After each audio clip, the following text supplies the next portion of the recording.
Hello, welcome to a special version of Lunch with the Mayor. I'm here with Linda Hinman, who is the president of the Old Settlers Committee this year, and we're excited to have Old Settlers happening next week. This next full week, we'll be putting this video online this afternoon, and so we're excited to kind of talk through a little bit about the history of Old Settlers, and specifically kind of what's on the agenda and what's scheduled and what's the background and all that kind of stuff. So welcome. Welcome. Glad, Thank you. glad to have you. So let's start a little bit with maybe every year Old Settlers, the Old Settlers Festival occurs in late June. So how many years old is the Old Settlers Day Festival, and what is some of the history of Old Settlers? Okay, so first I want to say thank you to our museum because they have a ton of information. Well, they have a ton of information on everything Whitley County, Yes. but they have a huge file on Old Settlers. So thank you to them and to their staff for helping me with this. And I went down and did some research and found that the Old Settlers kind of gathered as a group starting in 1877. Okay. It was just kind of an unorganized group. Yeah. They just got together, but they would get together not only to note that day who was in attendance, but when they were born and where they came from, because they were the frontier people. Okay. So they were early arrivers. Yeah. They weren't born here, but they came here and started their own families then. Very cool. And they met up until like 1881. And then they kind of stopped. Mm-hmm. And in around 1904, a resident, Thomas Blaine, Okay. had read about the gatherings that had happened like some 20 years earlier and thought he wanted to bring that back. So he went to some, it says in the article, prestigious residents, people, and the name Washburn, which is a name Yes, from around here, yes. and Adair, and a name Kaler, K-A-L-E-R, didn't know that one. Okay. But anyways, they went around and they encouraged him to canvass the community to get, support, Mm-hmm. and they officially became organized in 1904 and Okay. became the Old Settlers Day Association. Wow. Okay. And then they traditionally met on Thursdays, and they had this usually in the fall because we're a farming community, Mhm. so they would have it in the fall, and they would do it on a Thursday. It was usually a one-day event. And so at that point, they just did it one day, and then eventually they moved it from the Loon Lake area to the courthouse. Oh, so it's originally around Loon Lake? Yes. Oh, that's interesting. They moved Okay. it to the courthouse because they had grandstand seating downtown.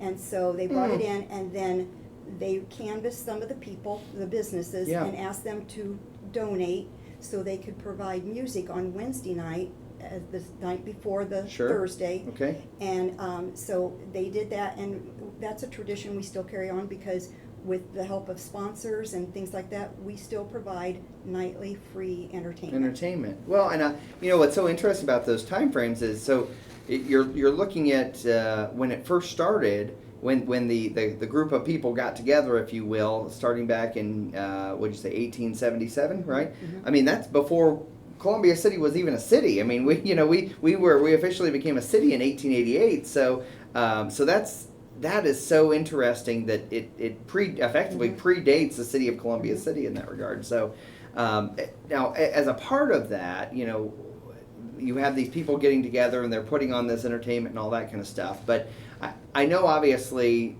the leadership of Old Settlers has continued to, be passed down every year. There's a new president that's selected. There's a new vice president. All those kind of work your way up the ranks, work right? the ranks, yeah. And so, I'm asking you an off-the-cuff question, so you may not know this, but do you know when that part came into play? I do not, but they Yeah. did have elected officials even back then. 1904. Oh. They named somebody as Create a hierarchy of Right, who's so, going to make yeah. decisions and stuff. Mhm. That is so Yeah. interesting. Well, speaking of that, you are the president of the Old Settlers Day Committee this year, and so maybe it'd be great to introduce yourself a little bit of who you are and kind of how you got to this point and all that good stuff. Obviously, a lot of us that have been around the community know you pretty well, but for those that maybe don't know you, introduce yourself. Well, I'm Linda Hinman, and Linda Engel Hinman. Grew up in Whitley County all my life. Married a young guy from Whitley County, had children that went to school here. We've Yep. all gone to school here. Yep.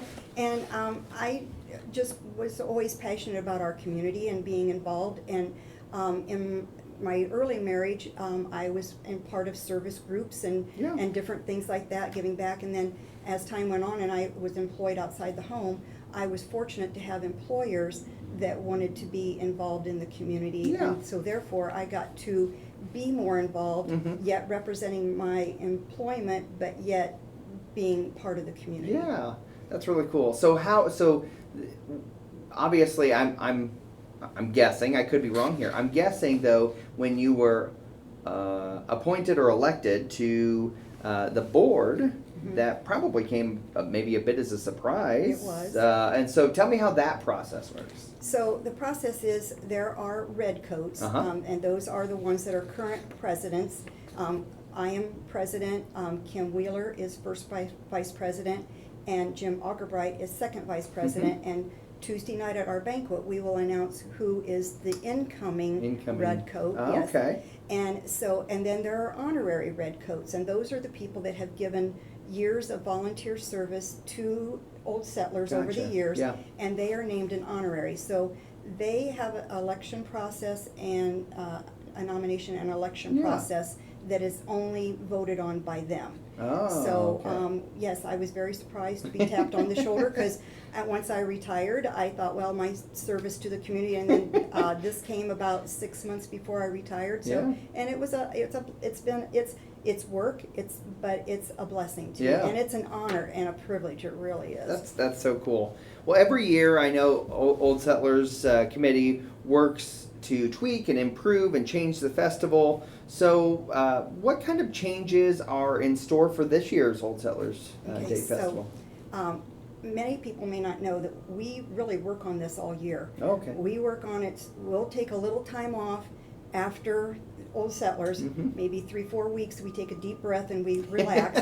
And then we come back and start scheduling for the next year, doing what we can do to improve it. Yeah. We're always open to positive and applicable Yeah, suggestions. suggestions. You know, Yeah. so, but we do work on it all year, and we do Yeah. have 2 events that are coming up that are gonna be new this year. Okay. One is the Youngest Settler. Okay. So on Thursday is always Old Settlers Day. Yeah. And so people come, we hope they come to the museum, our beautiful museum. They Whitley come- County Historical Museum on Jefferson Street. Yep. Mhm. And they come in, and it takes just a few seconds to sign, but they might run into somebody that they know there. And they Yeah. might want to stick around and visit. Sure. But anyways, they come in and they sign the book. That's how we know who's the oldest resident, the longest continuous resident, and we are adding this year the youngest resident that has Okay. registered. Yeah. So as long as they can write their name and they are under 18, Yeah. we are going to start a new category. And so we used to give out a loving cup, which years ago, for those people that had the oldest and the longest continuous. Okay. But we have since gone to where we're going to put their names on a plaque, and it will be kept at the museum. We do give the recipients a certificate saying Okay. they received that honor. Yeah. Very neat. Well, that's a cool addition for sure. And then the other addition Yeah. is new, and I think kind of unique to us, is the Shrine Antique Power Club Okay. is going to have a He-Man pool. A He-Man So poll. you're hearing about it here. Oh, this is the You're- first? You're one of the first to Ah, hear there we about it. go. Exclusive. So it'll be right here on Chauncey Street. Okay. And they will be bringing in their tractors, and then they will somehow harness people up, and it will be a competition to see how fast they can get from point A to point B. Oh my goodness. So that's been in the works. Chad Whetstone, Yeah. our past president, Yeah. was able to make that happen, as That's so several cool. other things that he had his hands on, as some of our other presidents. Absolutely. Well, and again, I think that's what's been unique during my time here is, obviously, well, this will be my 13th Old Settlers festival, and it does seem, especially more recently over the last 5 to 7 years, it has definitely seemed like there has been more things that have been added, and more different types of activities. And I'm assuming that's really to try and get different people to be a part of of this festival, a festival that again is over 100 years old. It's a part of our rich history in this community, and something that's more than just a midway, more than just a midway, right? So kind of along that line, again, you talked about the music earlier. People love the music. They love all the additional kind of activities that happen. Talk about the Balloon Glow Night, because that's something I think a lot of people have seen in the past and have said, what was last year, the first year or 2 years? Okay, last year, so it was like, oh, well, that's a really unique thing and all that kind of stuff. So that, the music plans, the other special events, you talked about the He-Man Pull.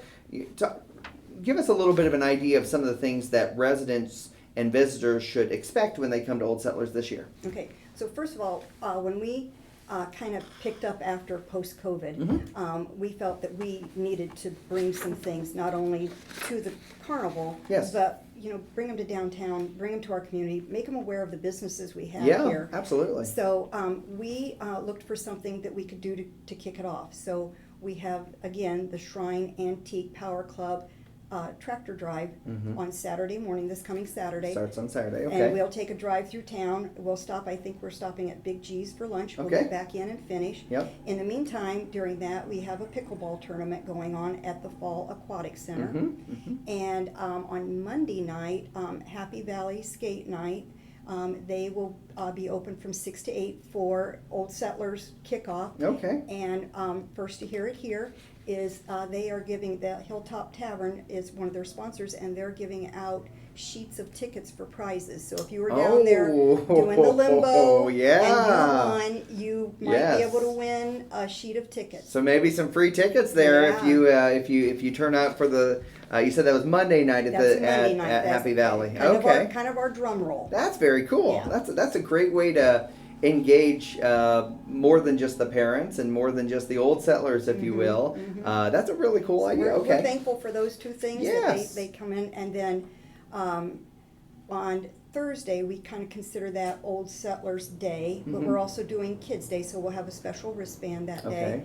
And when wristband gets ready to kind of finish, running around screen printing is doing tie-dyed shirts, and it was great last year. She sold out of shirts. Oh my She had to go gosh. inside and pull out of her inventory. And then at 5 o'clock, Moore Farm Store is doing their kitty tractor pull. Oh, okay. And that'll be right out here as well. Okay. So we have those events. Yeah. And let's see, what else do we have going on? And then Thursday is also the traditional noodle dinner, lunch and dinner at the Grace Over Lutheran at Grace Church. Lutheran, That's yeah. always. Uh-huh. And then, of course, the registration and the tie-dye shirts. And then we're going to do the presentation of the oldest, longest, continuous, and the youngest at 7:30 at the grandstand Okay. stage. Down here? And Okay. then Glow Night is that night. And Okay. it was beautiful last year. Yeah. It was, they put them up and we left them up, and while the music played, and then I think people enjoyed watching them getting inflated and then deflated. It's quite a process. I can imagine. But it was beautiful. Yes. I mean, it was just a Yes. beautiful thing. But if we can't have it on Thursday like we did last year because it was too windy, we will try to reschedule that for Friday. For Friday, okay. And then Friday is the antique shrine. The He-Man, The and the He-Man pole, yep. And then Saturday morning, we did have the RC racing here on Chauncey Street Yes, South. yes.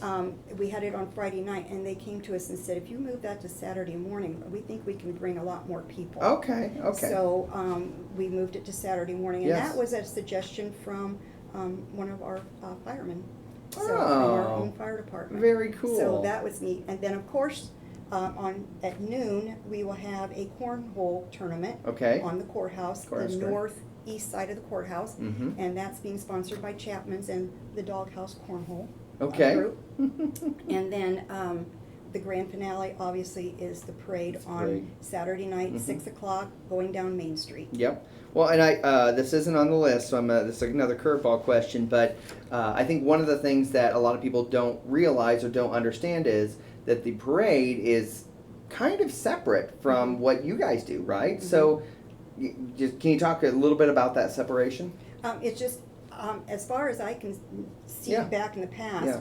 I came across a newspaper article that was written in 1980, and it was written in conjunction by the Old Settlers Committee and the American Legion. Okay. So people think that we put the parade on. It is actually the American Legion Parade, Post 98, that puts on the parade that is held during Old Settlers. Yes. So Yes. we're grateful that they do that. I know it is a huge undertaking. Huge undertaking, And, yes. and then it's kind of like when they get sent off, I'm sure that Misty and all of her organizers, all the coordinators, they probably take a deep sigh and of relief and say, Yes. whew, yeah. Yes, and I think We're grateful for them. Yeah, Really. shout out to Misty and all of her volunteers, because it's it's something that every year people look forward to. My in-laws tend to come into town on that weekend specifically to come down to Old Settlers and to watch the parade and stuff. It probably helps that, their daughter and son-in-law and granddaughters at the parade too, right? It probably helps a little bit. But with that being said, it's a big deal. And I can remember the first time that they were at our parade, they said, wow, this parade is really long, and we can't believe how many people have shown up for this parade. And they come from a much bigger community than you and I are in. Wow. So I think that was a really cool thing. But I think it shows the community support that the Old Settlers Festival and Parade have, and certainly, again, shout out to the American Legion Post 98 for all their work on that. I know that's so. With that being said, let's transition a little bit to the Midway, because that is always a hot topic, as you're well aware. So, in the past, I've had questions about Poor Jack Amusements, and they've been our amusement provider for decades, right? Long time. So, can you talk a little bit about that partnership, your partnership with them, and how they're selected, all that kind of stuff? Because I think that context is really important for residents and stuff who are just trying to understand how all this is put together. Okay. So the relationship with Poor Jacks started back in the early 80s. Yeah. And there was another group that had a contract with us, and when their contract was due to be up, whoever was back, and I'm sure we could look at the paperwork and find names that you and I recognize. Yeah, probably. Yeah, and they started the contract with Poor Jacks. Poor Jacks, and it's okay. Bolander, and it's Jack Bolander was the organizer, and that's why it's Poor Jacks. Yep. And it is now passed on to his sons and his daughters. And they are a wonderful, it's a family Christian-based operation. Yep. So they're wonderful to work with. Yeah. And they want to make sure things are safe and clean, and so they've been great. And when it's a family, when I say family, sisters are involved. Ah. They not only run concessions, but sisters do payroll and everything else, and cousins. Oh, really? So it's a really wide, yeah. Yes, it is. So there's two brothers that kind of each had their own troop. Piece of it, yeah. And so Gary and his wife Ruth are the ones that come to Columbia City. Tim has been here too, helping out. But right now they're in Huntington, and they do other fairs. They do Huntington, they do Bluffton, and they do DeKalb County. Okay. Oh, yeah. Which DeKalb County the is fair, huge. the fall fair. Yeah, okay. that's a huge one. Gotcha. Yeah. Yeah. So, And they come. I forget where they come out of. Southern Indiana. Southern Indiana, okay. And, so it's interesting, obviously, as mayor, 13th year now as mayor, I've gotten to, spend a fair amount of time with Gary Bolander and to see kind of how hard they work to try to make this a nice event. And things don't always go to plan, right? I mean, a couple of years ago, they had to take down a ride that kind of made some social media hubbub, if you will, but they had to take down a ride because there were some issues with it. No safety issues. Nobody was in harm's way or anything, but had to take that down and things like that. But I know one of their big things, and again, it's going off sheet a little bit here, but I know one of their big things lately has just been struggles to get staff, right? Just like everybody else. It's a staffing issue and stuff. So I know that they've worked really hard to try to get good staff, individuals who care about what they're doing and are willing to be outside when it's 90 some degrees in the hot blazing sun for multiple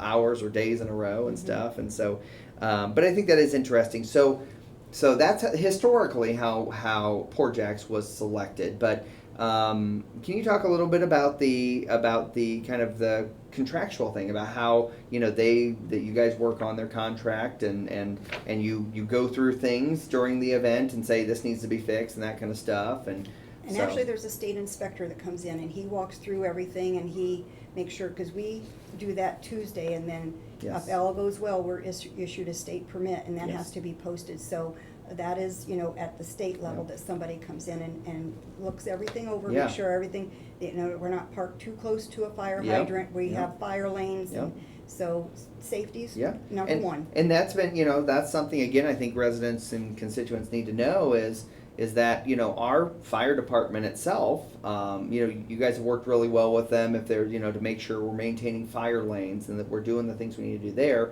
But on top of that, the state also inspects those rides and also inspects how things, are set up to make sure it is a safe environment for people and all that stuff. So Mhm. there's a lot of check marks that have to happen before someone flips a switch, Mhm. effectively, Mhm. right? Mhm. So I think that is an important part for people to know.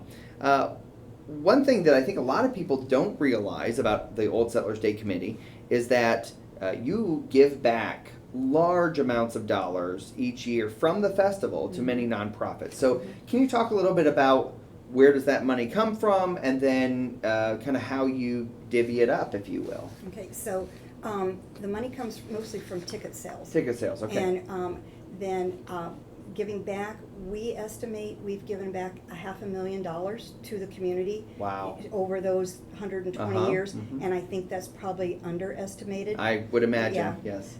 But we do have a grant process Okay. that people can, non-for-profits can apply for a grant, Okay. and they can find that on our website at oldsettlers.net. Okay. And you just search out, and there is an application out there, and we review those starting July and August. Mhm. We start looking at those, but John Lefevre, who serves as our committee secretary, he also is a past Redcoat. Yeah. He said back when the Community Foundation was getting ready to be formed, Old Settlers was one of the first to give a donation, and he said we gave $20,000 to the Community Foundation. He said it was for maintenance of premise, so like Oh. sustaining it. Yeah. And he said that fund, whenever the foundation came to be, has now grown to over 400,000. Holy cow, So, yeah. and he said, and someone asked, was that any of that used to build the new foundation? And he said, no, it's not, but if we need repairs or something that needs to be done, that's what that fund is for. So effectively, it's seed money. I mean, it really is. It's seed Yes, money to try exactly. to move it that way. Well, and so is there a maximum amount, a minimum amount for those grants? Is Not it just a really. kind of an ask and see Yeah. what happens kind of Mhm. thing? And everybody's been nobody's been, Ask for $1 million from Right, you guys, right? right. Well, so I guess that so just so I have a good understanding of this, so Old Settlers Committee sells tickets, right? And then those tickets are then turned over to to Poor Jacks, and then Poor Jacks, I'm assuming, charges you either a flat amount or charges you a per ticket thing. Is that how that works? I'm not really sure how that Okay. all works. I just know we have pre-sale tickets out there. Yeah, And then yeah. what we make on the pre-sale is what they give back to us. I don't know if it's a portion or what, but Oh, I just gotcha, know okay. when we meet with them, Yeah. they give us a check. Yeah. And they settle up with us on everything. Yeah. I haven't been on so That much side. on that part of it yet. Sure. That will happen Yeah. this year. Oh, you I get will to have a transition to the other yeah, side. then then I'll have a better understanding. But I just Yeah. know that Yeah. it's from the proceeds. Yeah. So I think that's what's really interesting is because I know that each of the positions in the executive committee or whatever it is of the Old Settlers Committee, each position has a specific role and responsibility, right? So, when you're second vice president, you have a certain role, first vice president, and then obviously president, you have the role. So what separates your role, this is off script, but what separates your role from the other positions? Like, what is unique to the presidency versus the other two or three positions? We've got a great group of guys. Yeah. With Kim and Jim and Chad and Jeff, because I'm talking since I've been. Yeah. On, the two that were ahead right. of you. And yes. even though there's a clear probably definition, we each have our own book that we operate out of. Yeah. We are sharing all Yeah. the time. Yeah, like yeah. if you need help doing that or I need help doing this, Mm-hmm. they come in. But mainly responsible to make sure everything is running as it's supposed to. Sure. First year we kind of break them in with a little bit of responsibility, Mm-hmm. and this year, Kim's responsibility is, and which was mine last year, is doing the vendor booths downtown. Oh yeah, yeah. So that's making sure they each have a spot, that the spot's the appropriate place when they pull into town, all that kind of stuff. Right. And Okay. then it's basically Yeah. you've already served these others, so you're just kind of overseeing, you know. Yeah. But what's nice is, you know, Jim will be there Yeah. when we get ready to do all of this because this is his job next year. Yeah. So. Okay, so along that line, real quick, I know one thing that you've said to me in the past. I just want to make sure that the constituents know it. Is one of the things you guys have tried really hard to do is to help the small businesses of downtown and figure out a way to incorporate them in some way, shape, or form. Can you talk about that for a moment? Just about how small businesses in downtown could participate as a part of this. Right, and so some of them, you know, we do close the street for a, you know, a week. For a week, and yes, it's I a know big that's deal. an inconvenience. Yeah. But Move Over, for one, is renting a space right in front so they can, their customers can sit right out there and have their ice cream right outside. And the Nook is going to have a space. Okay. So right outside. Yep. But other than that, the other vendors are, you know, local people Yeah. that are coming in, like, Yeah. you know, Boomerang Backpacks, Zion Lutheran Church, Yeah. and 4-H. So we have those groups, plus Yeah. some other groups that are Yeah. coming in. Of course, the Elephant Ears. Mm-hmm. And then at the other end of the street is everybody's favorite is Martin's Lemonade. The He's shakeups. Yeah, he's been coming since the 1960s. I was gonna say. I Yeah. mean, I was in 1984. I was born, and you know, a lot of my childhood I spent up here at Old Settlers during that week every year, and I cannot remember a time. So going back to the 60s, and of course I didn't remember any time that they've not been up at Old Settlers. And he's got a story all of his own, because Oh, I bet he we were the does. first place that he and a partner brought their lemonade stand Really? to. Oh, Yes. that's cool. That's a cool Yeah. piece of little and history. they've been coming back every Yeah. year. Yeah. And so now it's him, and now children, and now his grandchildren. Oh my gosh! So Mhm. talk about a family affair there. Mhm. That's really really cool. Well, wristband day. Let's cover that real quick Okay. because I know that's something that a lot of people ask me questions about. And we used to just have, I think, one, and then it transitioned to having 2, 4. Wait, we have 4 this year? Mhm. Holy cow! So tell us about the 4 wristband days Well, this before year. I do that, Okay. I do want to mention Yeah. that if they go to our Facebook page, Okay. which is Old Settlers Days Whitley County, Okay. we have listed out there, and we're posting something every day. Yes. We were given a grant by the Community Foundation back in 2022, Okay. which we used that money to employ Blue River Digital. Yeah. And they are doing our website and our Facebook page. Nice. So none of us, the presidents, can take any credit for what's being posted. What's being posted. Because they do a fantastic Nice. job. That's fantastic. But anyways, if they go out to our Facebook page and scroll through, they'll find where pre-sale tickets are at right now. Okay. And they'll only be on sale until Monday. Okay. And that's why they're pre-sale. They've been Yes. out there for a couple of weeks, but they are $18 for a sheet of 20. Okay. And then after Tuesday, when the fair starts, they will be 18, or a sheet of 20 for $25. Oh wow. So you okay. get quite a savings Yeah, I was if gonna you say, do so you it get now. save $7 on a sheet Yes. by buying early. So Right. make sure you get out there and buy those pre-sale tickets ahead of time to save yourself a couple of bucks. Right. Absolutely. So wristband day will be Yes. Old Settlers Day or Kids Day, which we 1 to 5, and they'll be $17. Okay. So about the time it finishes is when we'll be doing the kitty tractor pull and the tie Oh, yeah. dye and the glow night and So stuff. that's Thursday. That's Thursday. Okay, Thursday. Yep. Friday 6 to closing Oh, okay. Throughout the night. is 25, Okay. and then Saturday 1 to 5 is 17, and then they'll kind of take a break, and then 6 to closing is 25. Okay, so it's a double dip on Saturday then. Mhm. Okay, so that makes sense. So So those that want to come up so there's after 3 the parade. Yeah. So Thursday there's 1, Friday there's 1, and then Saturday there's 2 Mhm. on that. Okay, excellent. Well, very cool. Because I know there's a lot of kids love that. Oh, I got a message apparently. So obviously a lot of kids come down there. That's a really important thing for them. So maybe my last question, if you will, is what else should citizens know? What else should visitors know about Old Settlers? And then obviously, if they want to provide some of that maybe positive feedback or thoughts, or ways in which could be changed, or suggestions or ideas, kind of how do they get in touch with the committee or the officers or things like that? Obviously, if you're walking around with a red coat, we know you're an officer, right? But And Facebook, people can Yes. message us, Yes. and we try to keep up on Yes. answering people quite quickly, especially if they message us behind the scenes. We try Yes. to get to that. Yeah. And also on our website, Okay. there is contact us. Okay. And we check that Yes. email pretty frequently too. And again, positive, applicable suggestions Yeah. are always welcome. Sure. So, Sure. yeah. Very cool. What else should people know about Old Settlers that we've not covered? Well, music. Music. Oh, music! Yeah. I totally forgot about the music. What's the plan for the music this year? Tuesday is local band Cheyenne. Okay. Very Wednesday popular is- local band. Yes. Mhm. Wednesday is returning the Bulldogs. Okay. Yeah. Yes.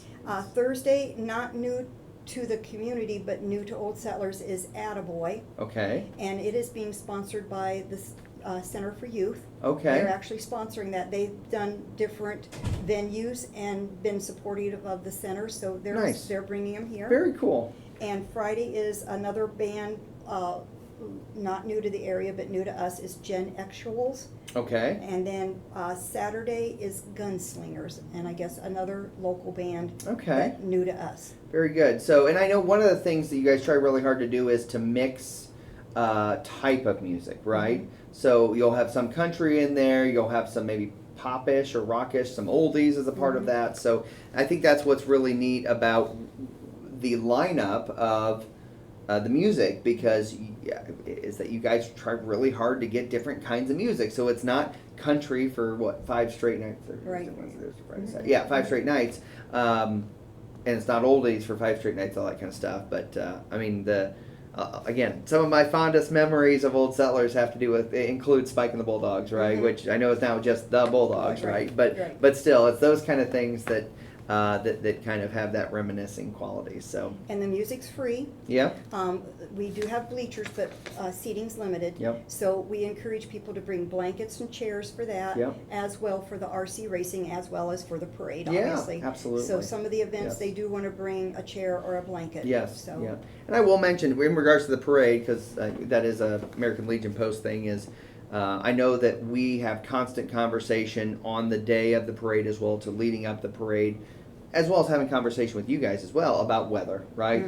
The Whitley County EMA does a really good job of trying to keep up with stuff and trying to make sure that we're aware if there's a severe weather threat, all those kind of things. I can remember I think it's my very first year in office, we had the derecho that came through, and we were able, I mean, just between Poor Jacks and our police department and the committee members and a lot of the vendor booths and things like that, a storm that came through at, I want to say maybe 3 o'clock, 2 or 3 o'clock in the afternoon.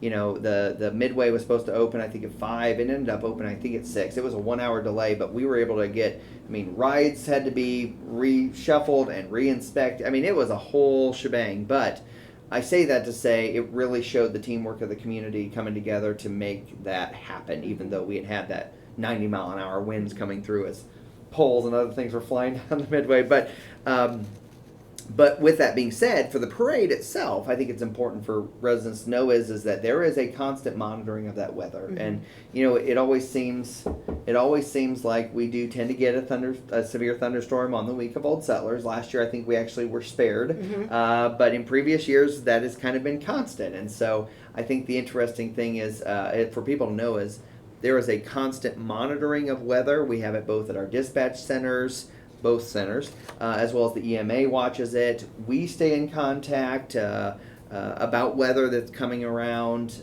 Certainly the parade organizers stay in contact about weather. And so we try really hard to keep it up, keep things going, unless there is a direct threat to life, right? And so we try really hard, because understand this is, sometimes people say, I only have one night to come downtown, and whether it's raining or not, I'm going to be downtown, right? But we try really hard to keep all that stuff aware. So stay tuned to the Old Settlers Facebook page to my Facebook page, etc. And we'll make sure that we keep people up to date about changes in the festival if that occurs, which hopefully Yeah, we're going to have a great week. It's going to be hot. It's going to be a little sweaty, but it's going to be a great Old Settlers week. It looks like the forecast is pretty decent. We're looking forward to it. Yeah. Anything else that I haven't got covered? No, I think we got it. Okay. I think we got it all. So Well, I great. love it. Well, thanks everybody for tuning in. Thank you, Linda, for Thank being a you. part of this kind of special Lunch with the Mayor program. We're excited. We will have another Lunch with the Mayor that will take place next Friday, and I believe we have special guest Nikki Keister on that one planned. So thanks everybody for tuning in. Have a great rest of the day. Come out to Old Settlers next week. We're excited to see you. Goodbye. Thank you.